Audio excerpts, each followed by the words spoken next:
والصلاة والسلام على رسوله الكريم وعلى آله وصحبه أجمعين أما بعد.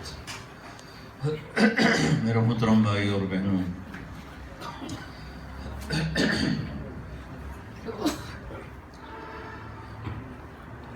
دو باتیں آپ سے کرنی ہیں. ایک تو یہ بتانا ہے کہ اسلام میں اللہ تعالیٰ نے عورت کا کیا مقام رکھا.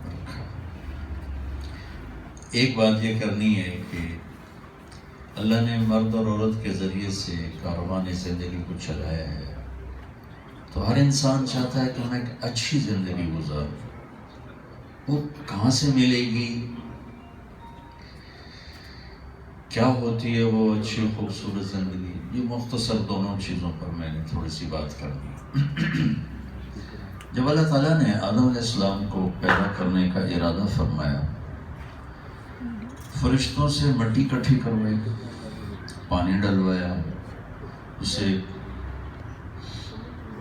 چھوڑ دیا، اس کو سورج کی آگ پڑی، وہ گارا بن گیا، وہ سیاہ ہو گیا، بدبودار ہو گیا، حما مسنون. پھر جب وہ کچھ وقت گزر گیا تو اللہ نے فرشتوں کے ذریعے سے پتلا بنایا.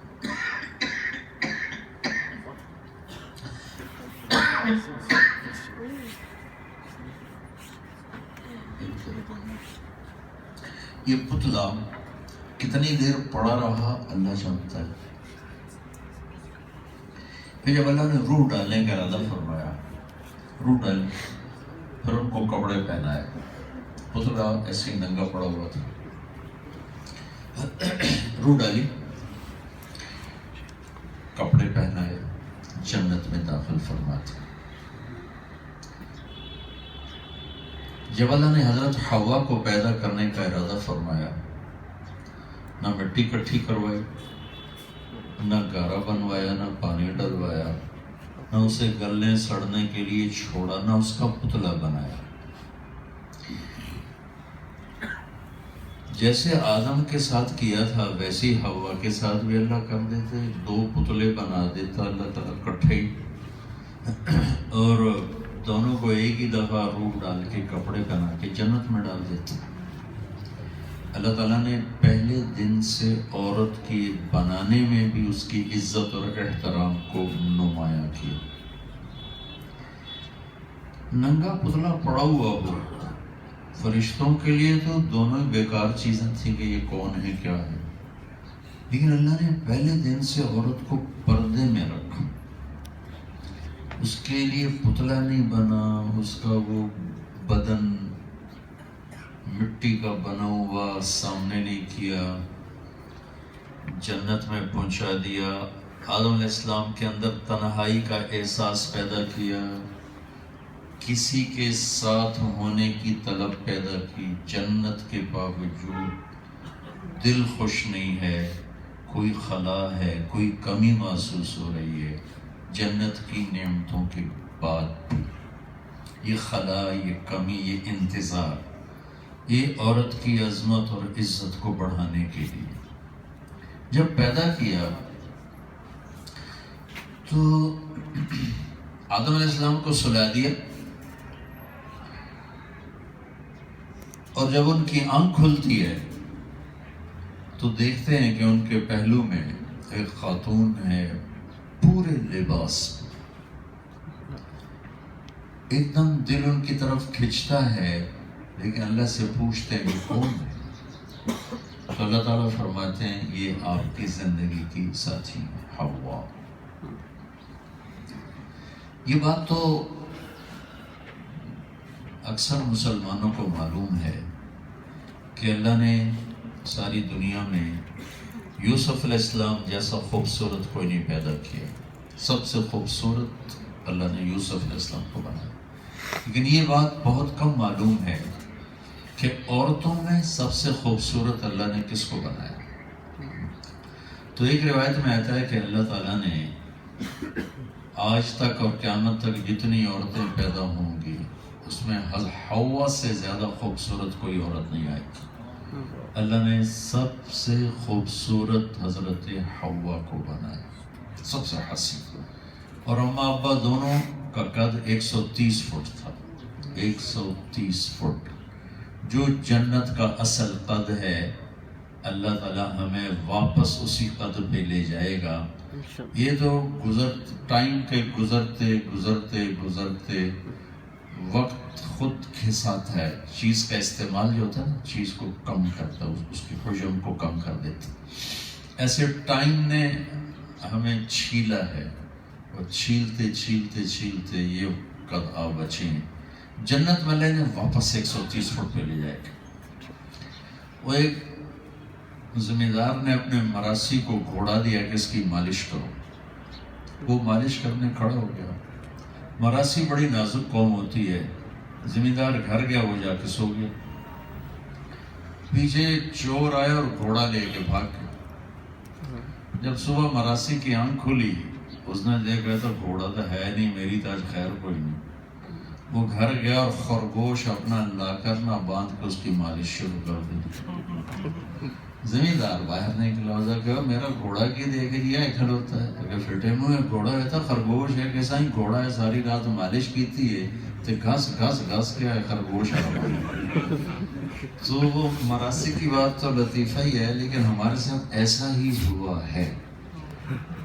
حقیقتاً ایسا ہوا ہے. 130 فٹ سے گھٹتے گھٹتے گھٹتے پتہ نہیں کتنے سالوں کا, کتنا زمانہ اللہ کے سوا کوئی جانتا نہیں. یہ قیامت کے قریب قد اور چھوٹے ہو جائیں. پھر جن کے نصیب میں جنت ہوگی اللہ ان کو جنت نصیب فرمائیں گے اور ان کی ہائٹ دوبارہ 130 فٹ کر دی جائے گی. تو اللہ نے خواتین میں حضرت حوا جیسا کسی کو نہیں بنایا, سب سے حسین. تو جنت کو بھی خوبصورت بنایا. آدم علیہ السلام کی تنہائی کو دور کیا, ان کا دل لگنے لگا. تو نکاح ہوا. ہمارے نبی کی فضیلت پہلے دن سے چل رہی. نکاح ہوا. اللہ تعالیٰ نے فرمایا آدم مہر ادا کرو. کہیں گے کیا مہر ادا کرو؟ تو جنت تو سونے چاندی سے بھری پڑی تھی. اللہ کہہ دیتے یہ سونا اٹھا کے اس کے قدموں پہ قربان کر دو. اللہ تعالیٰ نے فرمایا کہ آدم تیری نسل میں میرا آخری نبی آنے والا ہے, اس پہ ایک دفعہ درود پڑھ دے, یہی تیری بیگم کا مہر. پہلا رشتہ جو اللہ نے قائم کیا اس کائنات میں وہ خامد اور بیوی. عورت کا سب سے پہلا روپ وہ بیوی اور آخری روپ بھی بیوی ہے. آخری کیسے؟ جنت میں ہر عورت اپنے خامد کے ساتھ اور ہر مرد اپنی بیوی کے ساتھ جوڑا جوڑا زندگی گزاریں گے. جو زندگی کی آخری اور ابدی شکل ہے, اگرچہ سب قریب ہوں گے. وَمَنْ صَلَحَ مِنْ آبَائِهِمْ وَأَزْوَاجِهِمْ وَذُرِّيَّاتِهِمْ, قریب ہوں گے, لیکن رہن سہن ہر جوڑے کا الگ. تو ابتدائی رشتہ بھی اللہ تعالیٰ نے بنایا خامد اور بیوی, اور آخری رشتہ بھی اللہ تعالیٰ نے بنایا جنت میں خامد اور بیوی کا. باقی جتنے رشتے ہیں ان کے لیے چند آیات, اور خامد اور بیوی کے رشتے کو چلانے, باقی رکھنے, کوئی جھگڑا ہو جائے تو صلح کرنے, نہیں صلح کی شکل تو جدا ہونے کے لیے سینکڑوں آیات اللہ نے اتاری ہیں. سینکڑوں. پوری صورت ایک گھر کی آبادی کے اصول بتانے کے لیے اللہ تعالیٰ نے اتاری. ایک اس کی اہمیت کی وجہ سے, ایک اس کی کمزوری کی وجہ سے. باقی رشتے ٹوٹتے نہیں. ہماری اولاد, ہم کسی کی اولاد, یہ رشتہ نہیں ٹوٹ سکتا. اچھے ہوں برے ہوں, فرما بردار ہوں نافرمان ہوں, اولاد ماں باپ, یہ رشتہ ٹوٹ نہیں سکتا. بھائی بھائی, بہن بھائی, بہنیں بہنیں, یہ رشتے ٹوٹتے نہیں. صرف کائنات میں ایک رشتہ ہے خامد اور بیوی جو ایک بول پہ ٹوٹ جاتا ہے، باقی رشتے ٹوٹتے ہیں۔ تو اللہ تعالیٰ نے اس کو بچانے کے لیے اور اسے خوبصورت بنانے کے لیے سینکڑوں آیات قرآن میں اتاری ہیں، اور یہ عورت کا پہلا روپ ہے بیوی، اور خامند کا اور مرد کا پہلا روپ ہے خامند۔ ماں باپ کی شکل بعد میں بنی، بہن بھائیوں کی شکل بعد میں بنی، چاچے تائے نانے دادے دادیاں پھوپھی پھوپھی، یہ ساری شکلیں بعد میں بنی ہیں۔ سب سے پہلی شکل کسی مرد کی خامند ہے اور کسی عورت کی بیوی۔ یہ بنیادی رشتہ ہے، جب یہ خوبصورت بنتا ہے تو سارے رشتے خوبصورت ہو جاتے ہیں۔ جب یہ رشتہ بگڑتا ہے تو آگے ساری نسل بگڑ جاتی۔ اس لیے شیطان روزانہ اپنی جو کچہری لگاتا ہے تو وہ اپنے شیطانوں سے پوچھتا ہے، بتاؤ بھائی آج کی کیا کارگزار ہے؟ روزانہ ہے اس کی، روزانہ بڑے بڑے گناہ بتاتے ہیں شیطان، یہ کروایا، یہ کروایا، یہ کروایا، کفر، شرک، قتل، شراب، زنا، ڈاکے، چوریاں، وہ چپ کر کے سنتا ہے، کوئی بھی رسپانس نہیں دیتا، وہ کرتا رہتا۔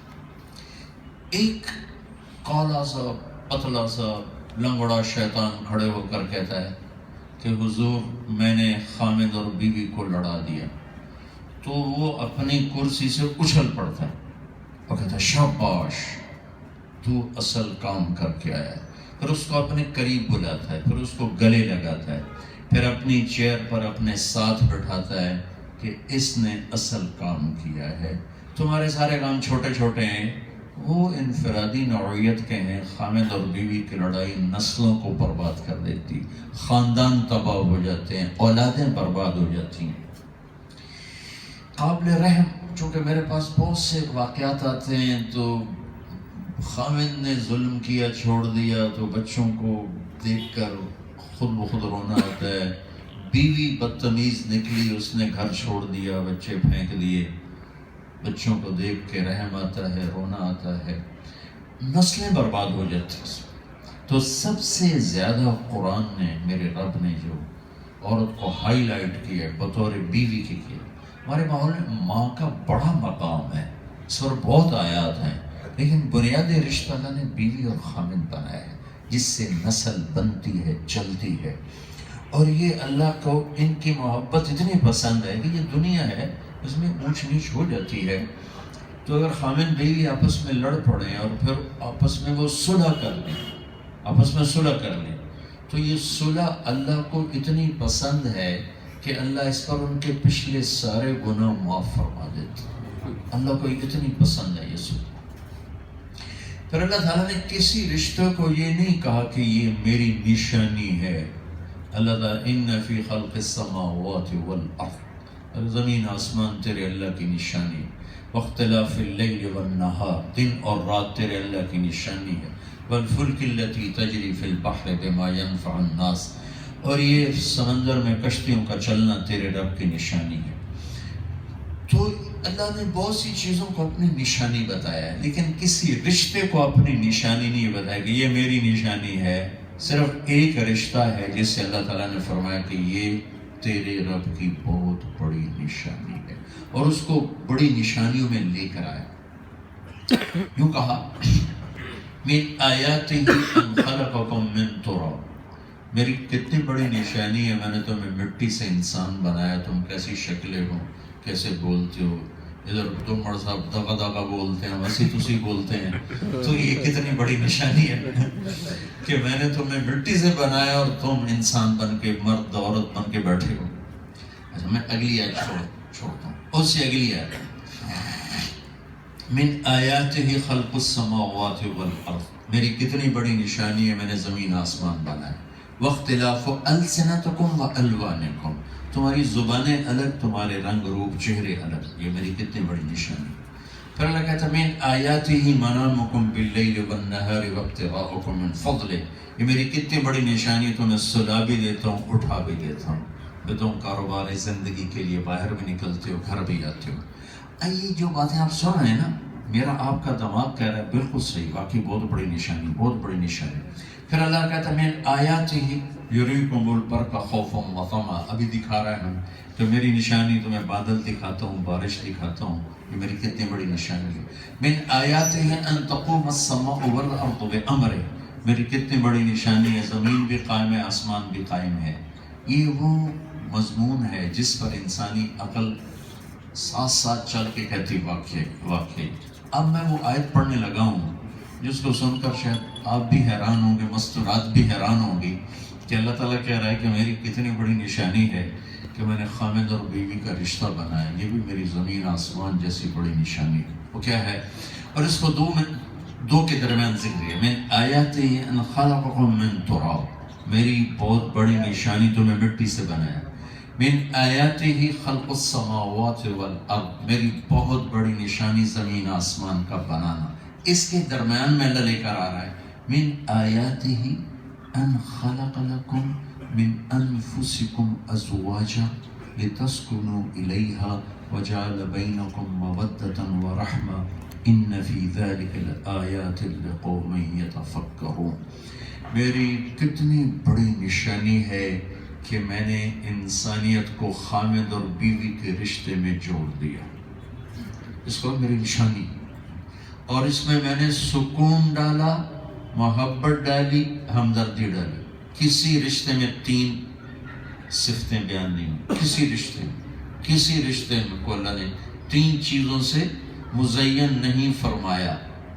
خامد اور بیوی کے رشتے کے لیے فرمایا سکون پیدا کیا، محبت کو پیدا کیا اور ہمدردی کو پیدا کیا، غم خواری کو پیدا کیا۔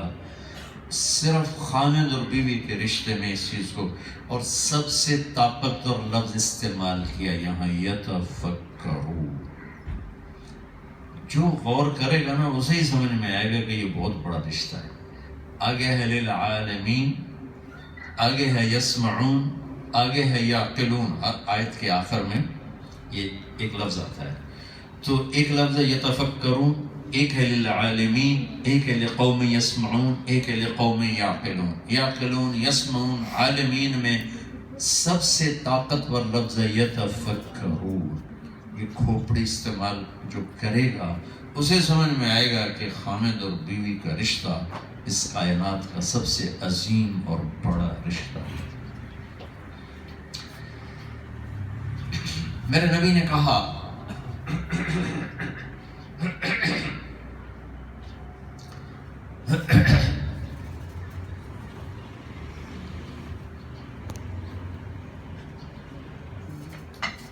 الدنیا کلها متاع وخیر متاعها المرأة الصالحة۔ ساری دنیا ایک مختصر سا ساز و سامان ہے، اور اس مختصر سے سامان میں جو سب سے قیمتی چیز ہے وہ نیک بیوی ہے۔ سب سے قیمتی چیز نیک بیوی ہے، نیک عورت، سب سے قیمتی دولت، سب سے قیمتی سرمایہ۔ پھر اس کو ہائی لائٹ کیا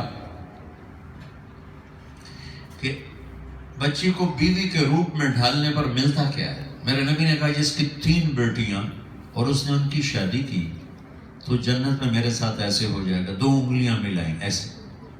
ایک نے کہا اگر 2 بیٹیاں ہوں پھر، تو آپ نے کہا جو 2 کی شادی کرے گا وہ بھی ایسے ہوگا۔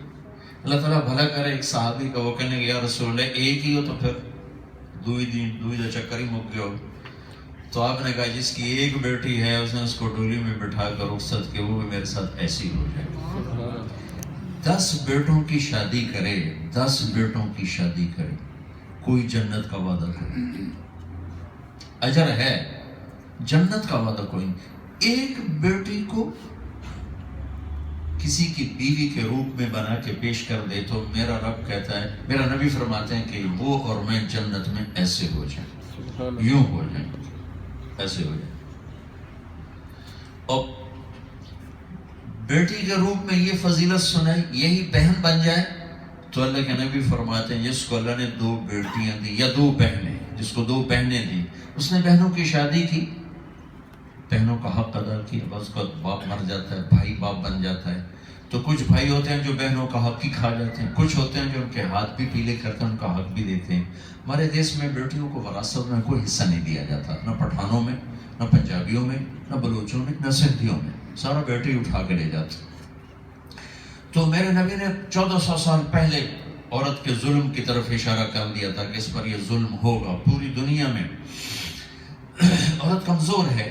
تو میرے نبی نے فرمایا جس نے 2 بہنوں کے ہاتھ پیلے کیے ان کا حق ادا کیا. جو باپ کی وراثت میں، خود جو کمائے وہ نہیں، جو باپ کی وراثت میں ہے اس میں سے اس کو سرخرو کیا تو جنت اس پہ واجب ہوگی، جنت میں جائے.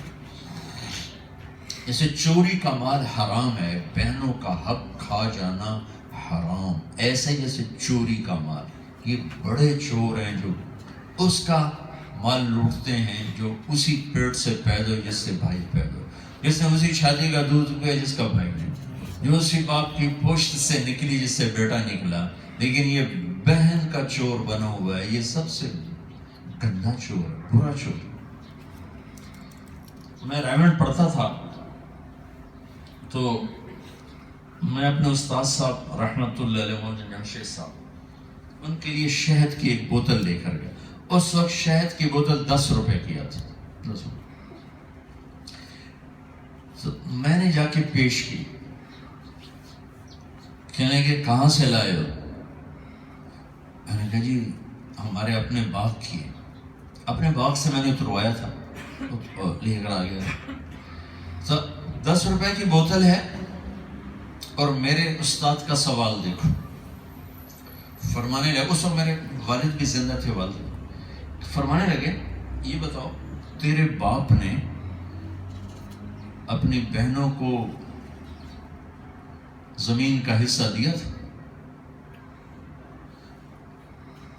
اس سوال اور شہد کی بوتل میں جوڑ کے آئے، اگر تیرے باپ نے میرے دادا کی وراثت میں سے اپنی بہنوں کو، میری پھوپھیوں کو حصہ دیا تو یہ شہد میرے لیے حلال ہے، اور اگر نہیں دیا تو یہ حرام ہے. یہ سوال.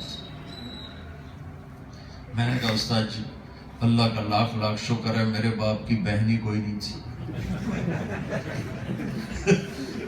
اللہ نے امتحان میں ڈالا ہی کوئی نہیں، چونکہ اگر ہوتی کدی نہ دینا. کون دینا؟ اسے دینا ہی کسی نے پتہ ہی کوئی نہیں. میں بہن کا بھی کوئی حق ہوتا پتہ نہیں، داج دے چھڑے، داج ہماری پنجاب میں داج دے چھڑے، بس ہوں مگرو لاؤ. تو وہ تو میں نے کہا کہ استاد جی اللہ کا شکر ہے میرے باپ کی بہن ہی کوئی نہیں تھی. تو وہ ہنس پڑے، کہنے کہ اچھا تو پھر تیرے دادا نے اپنی بہنوں کو حصہ دیا تھا؟ میں کو اس لیے میں جمع ہی کوئی نہ ہوں، میں تو اس نے جمع ہی کوئی. کہنے لگے اچھا ٹھیک ہے رکھ دو. بہن کا حصہ کتنا شریعت میں ضروری ہے. ایک میرے استاد نے شہد کی بوتل پر سوال کر کے مجھے موت تک کے لیے بیدار کر دیا. میں کب سے یہ پیغام بیانوں میں سناتا ہوں کہ اپنی بہنوں کو کا حق پہچانو، ورنہ جیسے کسی اور کا حق لے کے مر گئے تو جنت کی ہوا نہیں لے سکتا آدمی، ایسے جو بہنوں کا حق لے کے مر گئے وہ کہاں سے جنت کی ہوا لے سکتا. پھر یہی جب ماں بن جاتی ہے تو میرے نبی نے فرمایا، ایک صحابی ہے، یا رسول اللہ بہت بڑا گناہ ہو گیا، کیا کروں؟ آپ نے کہا تیری ماں زندہ ہے؟ کہا جی ماں تو فوت ہو گئی. کہا تیری خالہ زندہ ہے؟ کہا جی زندہ ہے. کہا جا اس کی خدمت کر، معاف ہو جائے گا. سبحان اللہ، کیا عجب بات. گناہ تو اس کے اور اللہ کے درمیان کی چیز. اور میرے نبی کہہ رہے ماں کی خدمت کر، وہ نہیں اچھا جا ماسی کی خدمت کر معاف ہو جائے گا. خود آپ نے اپنی تمنا کا اظہار کیا، کاش میری ماں زندہ ہوتی تو تم دیکھتے میں کیا کرتا. میں عشاء کی نماز کے مصلی پہ کھڑا ہوتا اور میں سورۃ فاتحہ پڑھ رہا ہوتا اور میرے گھر سے آواز آتی، میری ماں مجھے کہتی بیٹا محمد، تو میں ماں کے لیے نماز توڑ دیتا اور میں کہتا لبیک ماں جی میں حاضر ہوں. یہ کعبہ قوسین او ادنی، اتنے بڑے مقام پہ پہنچ کر یہ تمنا ہے کہ کاش میں اپنی ماں کی خدمت کرتا. میں اپنی ماں کے پاؤں دھوتا. اتنے بڑے مقام پر پہنچنے کے بعد آپ نے فرمایا میں جنت میں گیا, مجھے قرآن کی تلاوت سنائی تھی. میں نے پوچھا یہ کون تلاوت کر رہا ہے؟ مجھے کہا گیا جی یہ حارثہ بن نعمان ہے. آپ نے کہا حارثہ بن نعمان, وہ تو مدینے میں ٹھہری تھا, مرے یہی کوئی نہیں, تو یہاں جنت میں آواز کیسے؟ تھوڑے سے لوگ ہیں اور مائکرو فون لگا ہوا ہے کہ آواز جائے, اور وہ مدینے میں اور آواز جنت میں, یہ کیا چکر ہے بھائی؟ تو فرشتوں نے عرض کی یا رسول اللہ, ماں کی ایسی خدمت کی ہے کہ اللہ نے خوش ہو کر حکم دیا جب قرآن پڑھے ساری جنت کو سنو. تو حارثہ کی تلاوت جنت میں جا رہی ہے, اس کے پیچھے ماں کی خدمت, اس کے پیچھے ماں کی دعا ہے. میرے نبی نے فرمایا کہ اویس اپنی جنت کی طرف چلیں گے اپنی جنتیوں کے ساتھ. چلتے چلتے جب جنت کے قریب دروازے پر پہنچیں گے تو اللہ تعالیٰ فرمائیں گے باقی لوگوں کو جانے دو, اویس کو روک دو. تو اویس پریشان ہو جائیں گے کہ یہ میرے ساتھ کیا ہو گیا. وہ کھڑے ہوئے ہیں تو کہیں گے یا اللہ مجھے اپنے دروازے پہ آ کے کیوں روک لی؟ تو اللہ تعالیٰ فرمائیں گے تم پیچھے دیکھو. پیچھے دیکھیں گے تو دوزخ کے لوگ کھڑے ہوں گے, مرد عورت. تو اللہ فرمائیں گے اویس تیری ماں کی خدمت کا صلہ دینا ہے, یہ تیرے سامنے جہنمی ہے, جس کی شفاعت کرے گا تیری تو خیر جنت میں ڈال دوں گا. اس کے پیچھے کوئی جہاد, تبلیغ, نماز, ذکر, تلاوت, تہجد نہیں, صرف ماں کی خدمت. اور پھر آپ نے فرمایا کہ حضرت عمر سے کہ عمر تیرے زمانے میں ایک شخص آئے, اس کا نام ہوگا اویس, اس کا قبیلہ ہوگا مراد. اویس بن عامر, اس کا قبیلہ ہوگا مراد, اور مراد کی شاخ ہوگی کرن, کالے رنگ کا ہوگا, درمیانے قد کا ہوگا. اس کو برس پھل بیری کی بیماری ہوئی تھی, وہ ٹھیک ہو گیا, ایک نشان باقی ہے. جب وہ آئے تو تم اور علی اس سے دعا کرانا, تم اور علی. اویس کرنی عمر اور علی کے ایک ٹوٹے بال کے برابر نہیں ہے. وہ صحابی, عشرہ مبشرہ, خلفاء راشدین, یہ تابعی, اللہ کی قسم صرف امت کو پیغام دینے کے لیے کام کیا کہ میرے نبی آگے دیکھ رہے تھے کہ ماؤں کے ساتھ کیا ہوگا. تو پوچھا کیوں یا رسول اللہ؟ کہا کہ عمر اویس نے ماں کی خدمت کر کے اللہ کو ایسا خوش کر دیا ہے کہ وہ جب ہاتھ اٹھاتا اللہ کبھی خالی نہیں لوٹاتا. عمر رضی اللہ عنہ ہر سال حج کرتے تھے جب خلیفہ تھے, ہر سال حج میں اعلان کرتے ہوئے کوئی اویس کوئی اویس, وہ کو ملا ہی نہیں. ایک سال انہوں نے کیا کیا, سورے حاجی اکٹھے کر لو جہاں جبل ابی قبیس, جہاں اب پیلس بنا ہوا ہے, مہمان خانہ ہے شاہی, اس کے سامنے سب کھڑے کر دے. کہا بھائی باقی سارے بیٹھ جاؤ, یمنی کھڑے رہو. وہ یمنی کھڑے رہے. پھر کہا باقی سارے بیٹھ جاؤ, مراد والے کھڑے رہو.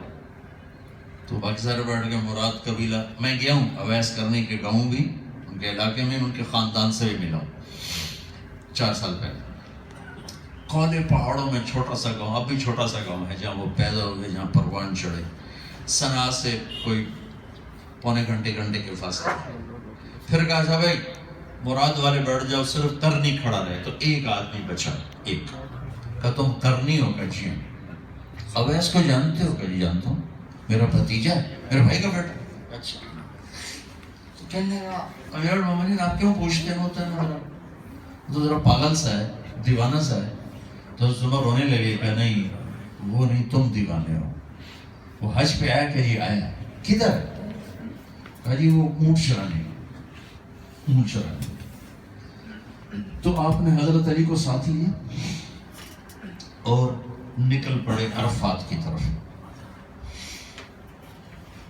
جب عرفات پہنچے تو دیکھا کہ اونٹ چل رہے تھے اور اویس قرنی ایک کیکر کے نیچے نفل پڑھ رہے تھے.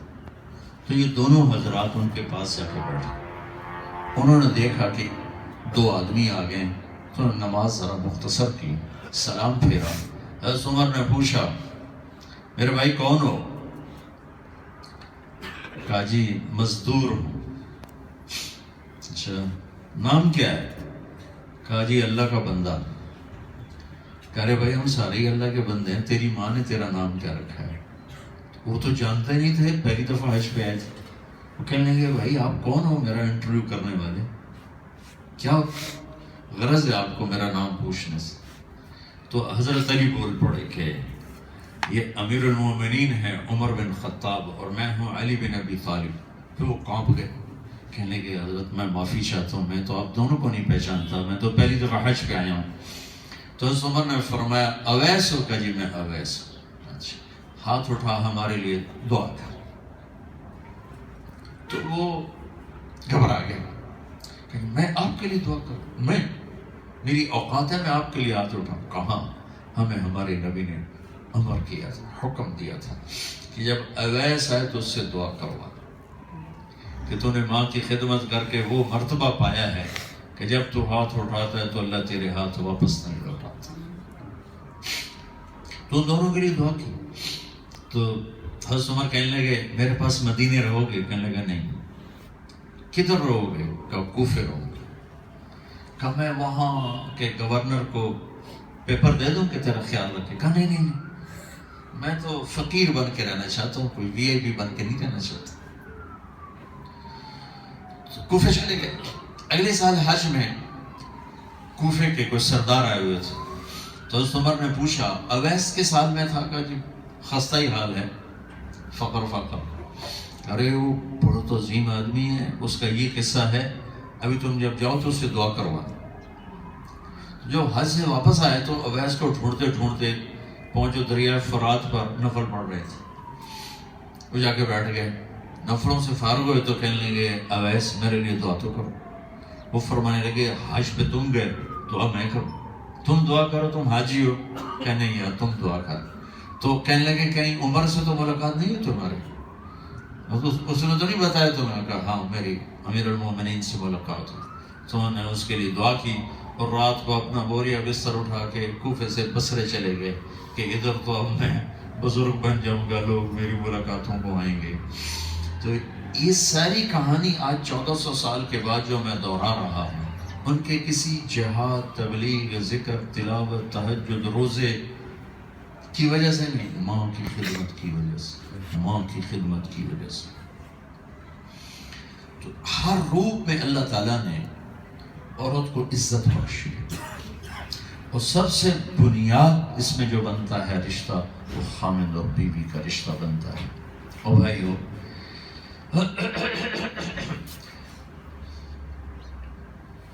پھر جنت کا قصہ بھی سن کہ جنت میں بھی اللہ عورتوں کو مردوں سے پہلے داخل فرما،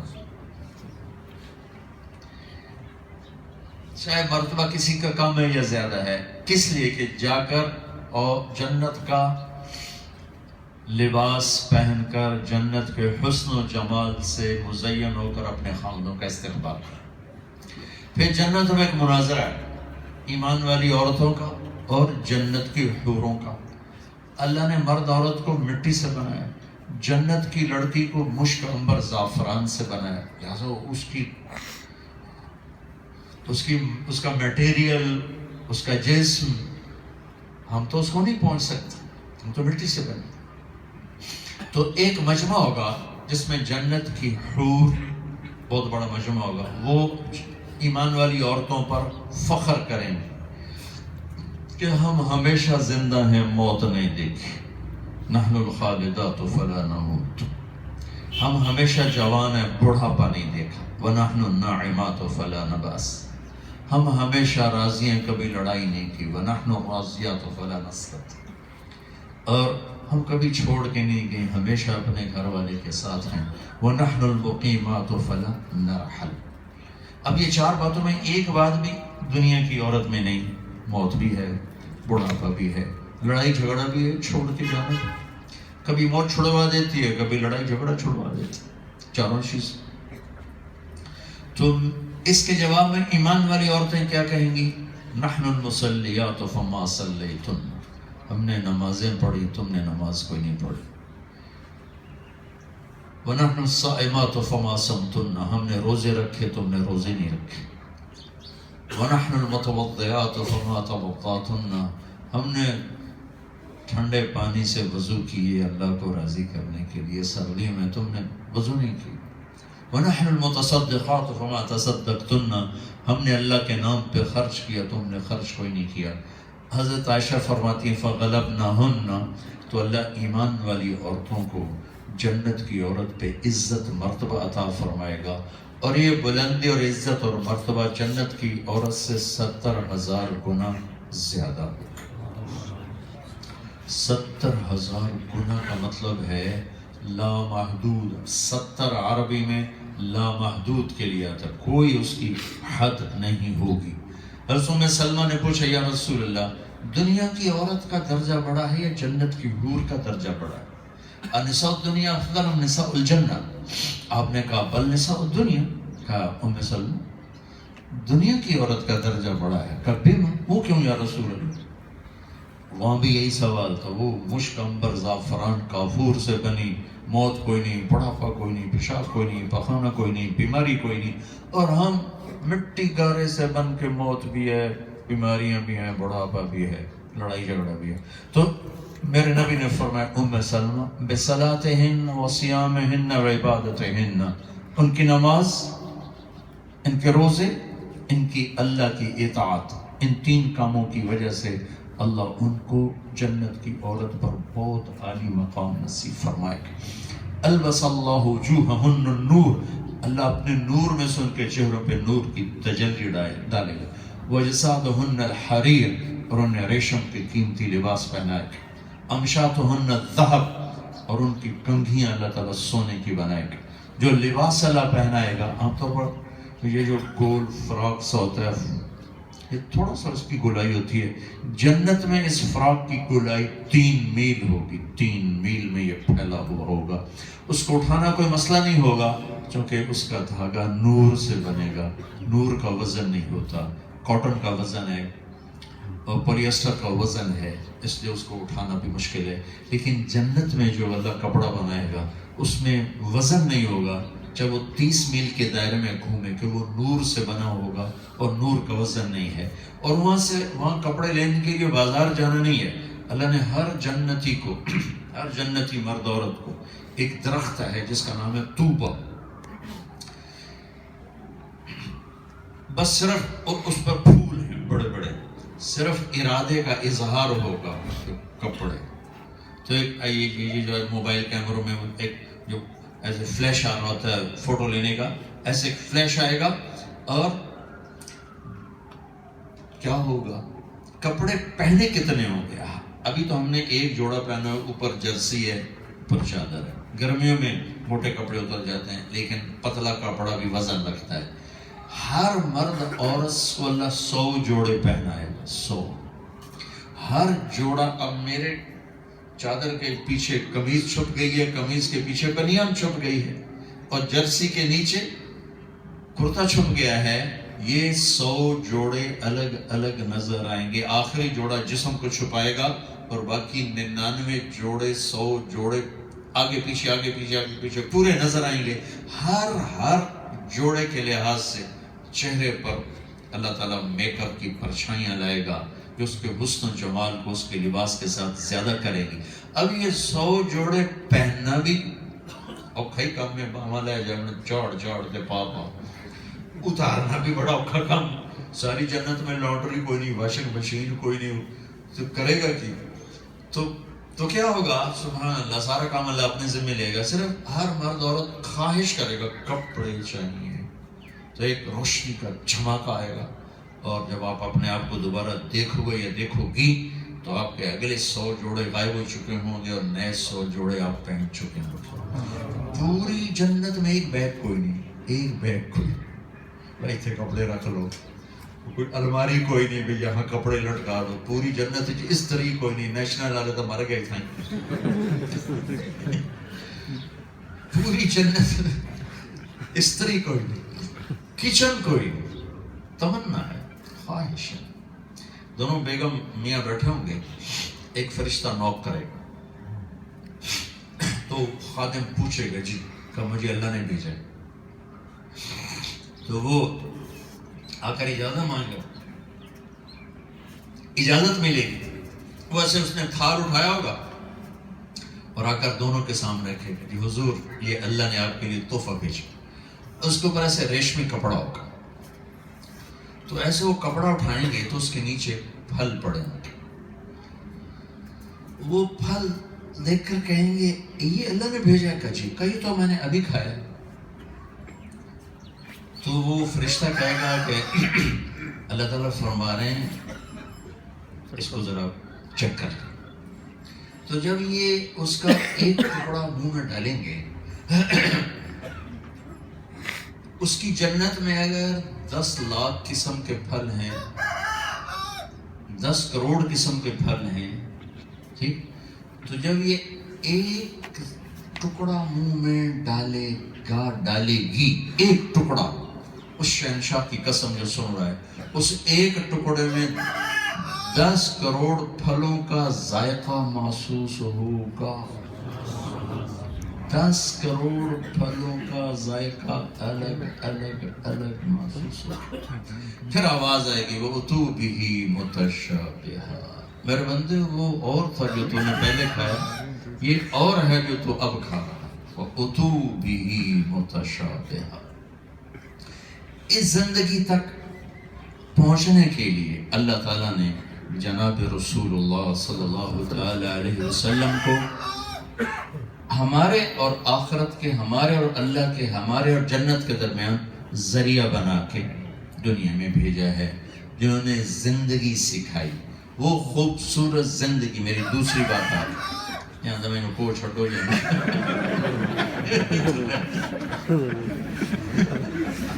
تو فٹو دمڑ صاحب تو ذکری ساڑھو تے سائرن میں جا چھڑے یہ پٹھانا دا ککڑ چپ نہیں کر رہے جلدی رکھو، کوئی نسواری نہ کھایا اس نے،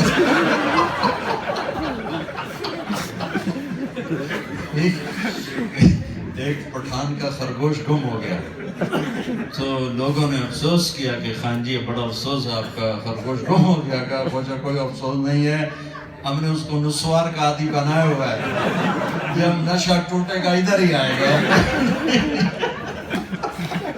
میں نے کہا دمبڑ صاحب نے اس کو نسوار کھلائے۔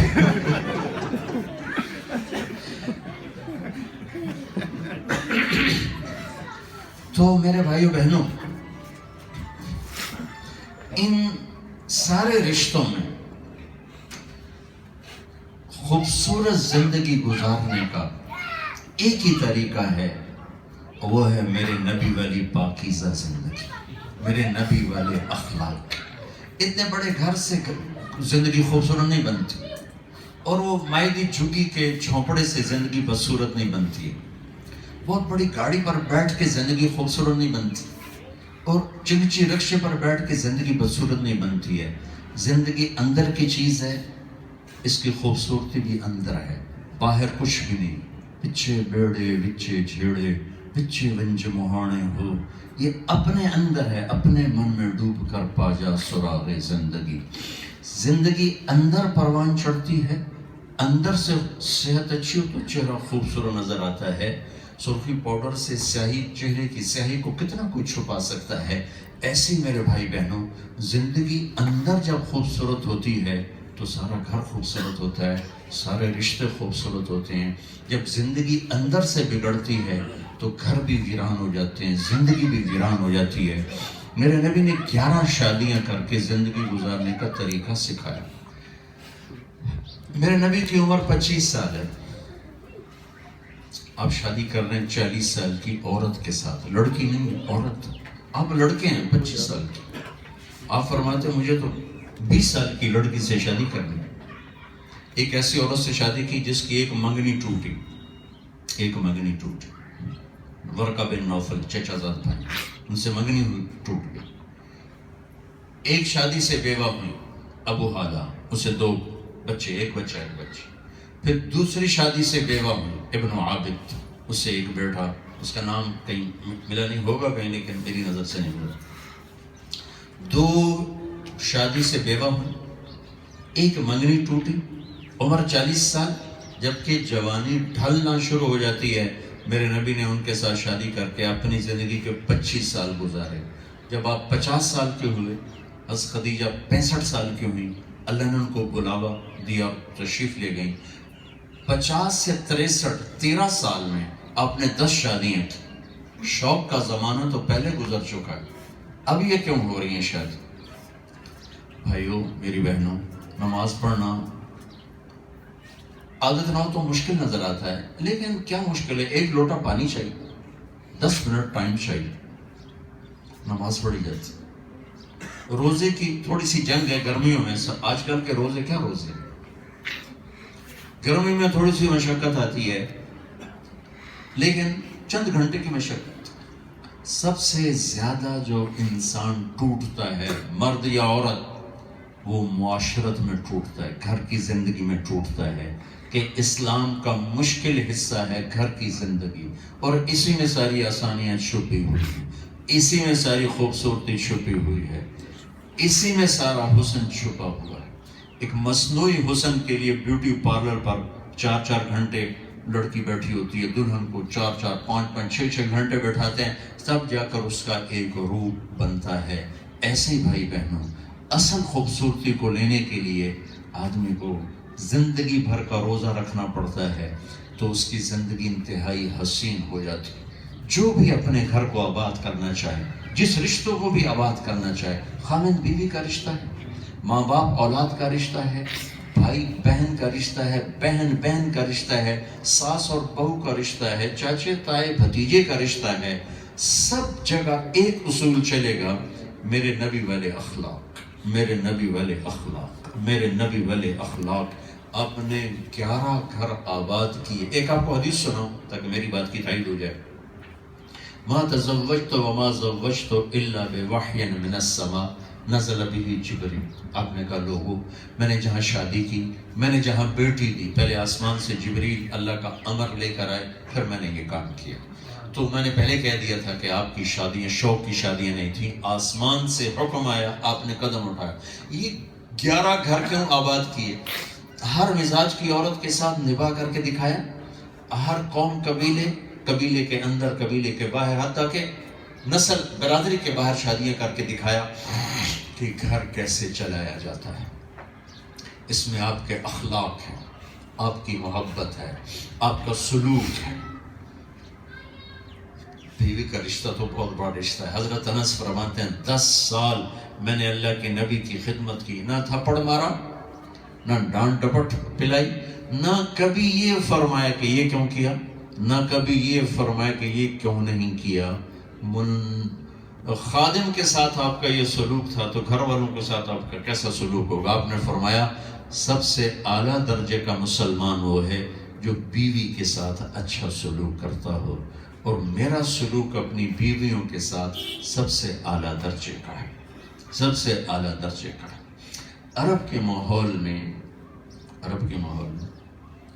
معشوق سے اظہار محبت، محبوبہ سے اظہار محبت ایک فخر کی بات تھی. شاعری بھری پڑی. عرب کا سب سے مشہور قصیدہ ایک عورت کے عشق میں ہے جو امرؤ القیس نے 90 اشعار کا لکھا، جو پورے عرب میں سب سے زیادہ مشہور ہو. لیکن بیوی سے اظہار محبت عرب کے ماحول میں موت. جیسے کوئی پٹھانوں میں کہہ دے مجھے بیگم سے محبت ہے، دمڑ صاحب کہہ سکتا ہے سب کے سامنے. تو ماحول ہے کہ کوئی سردار عرب اپنے ماحول میں بیوی سے مجھے پیار ہے کہہ نہیں سکتا، اس کی جرت نہیں. معشوقہ کے لیے اشعار پڑھ دے گا، وَهَلْ تَبْكِينَ لَيْلَا إِذَا مِتُّ. میں آپ کو لیلا ایک ہمارا ہیر رہا جائے تھا وارش آتا دماغ کم لگا تو لکھ چھڑی کتاب وڈی ساری. یہ لیلا مجنون صحیح قصہ ہے، صحیح قصہ ہے. لیلا خفاجیہ، لیلا اخیلیہ اور توبہ الخفاجی. مجنون کا نام تھا توبہ، یہ عراقی قبیلہ ہے، عراقی. اور اخیل یہ بھی عراقی قبیلہ ہے. تو وہ لیلا کے اظہار محبت کو یوں کھل کے بیان کر رہا ہے کہ آج 1300 سال کے بعد میں سنا رہا ہوں. وَهَلْ تَبْكِينَ لَيْلَا إِذَا مِتُّ قَبْلَهَا وَقَامَ عَلَى قَبْرِ النِّسَاءُ النَّوَائِحُ. نام لیلا شعر میں آ گیا. دوسرا شعر كَمَا لَوْ أَصَابَ الْمَوْتُ لَيْلَا بَكَيْتُهَا وَجَادَ لَهَا دَمْعٌ مِّنَ الْعَيْنِ الصَّافِحُ. یہاں بھی لیلا کا نام آ گیا.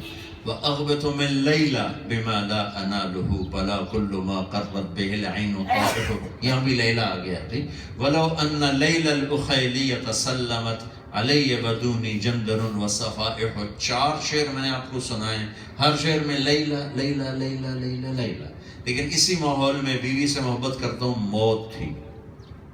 کوئی جرت نہیں کرتا تھا. یہ ماحول سمجھ میں اوہ ہاں ہوں تو کرو. اچھا ٹھیک. اس ماحول میں ایک صحابی جناب رسول اللہ صلی اللہ علیہ وسلم سے پوچھتے ہیں عمر بن عاص یا رسول اللہ من احب الناس الیک. آپ کو سب سے زیادہ کس سے پیار ہے؟ کان میں نہیں پوچھا.